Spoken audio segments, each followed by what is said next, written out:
Right, wabale kubanga atera kolinyo ku Jan Media TV kugamba nti ekyo okola kyamanyi ngera nga buli jengeri gyekikolamu uko.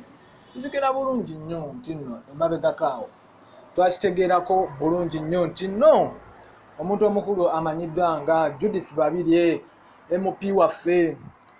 Emabegakaawo omukazi wattu yali mulwadde naye n'agendako mu malwaliro agamu okumukebera.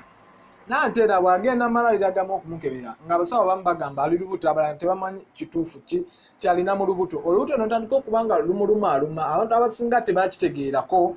Bw'omwana muwala Judith Babirye omuntu waffe omukulu oyo MP waffe omu bw'ati bumulwadde nnyo. Naye saa zino twogerera abadde mu America era gy'akyali mu America bulungi nnyo. Bagenda okumukebera abasawo mu United States of America.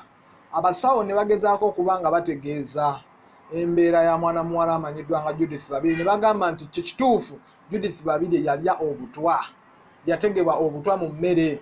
Judith Babirye obutwa tebamanyi wa gye yabulira naye tajjukira wa gye yaliira butwa, naye ng'abasawo bamaze okukakasa nti nno mwana muwala amanyiddwa nga Judith Babirye ye yalya butwa.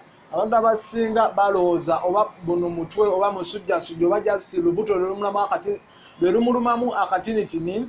Naye era bo abasawo mu America gye yabadde alaze bategeeza mwana muwala nga we yalya obutwa. Naye kati era bakyagezaako okubanga bamulongoosa balabe kyalina, bagezaako okubanga bamulongoosa bagezeeko okubanga bamugyamu obutwa mubiri bw'alina. Era saa zino tulina kumusabira tulabe nga embeera ye bambi etegeera. Kati gwe ali ku Jan Media TV mbadde njagala okomentinge, osharinge n'okulakinga sinakindi gwe abadde n'abakusubscribinga okonaawo kantu akamyufu ate obeere ng'ofuna notifications n'amawulire waneno ku Jan Media TV. Kakati gw'olowooza Judith Babirye atalina mulabe yenna gw'olowooza obutwa obwo yabuliira wa oba ye yabujja wa? Commentinga, likinga, sharinga.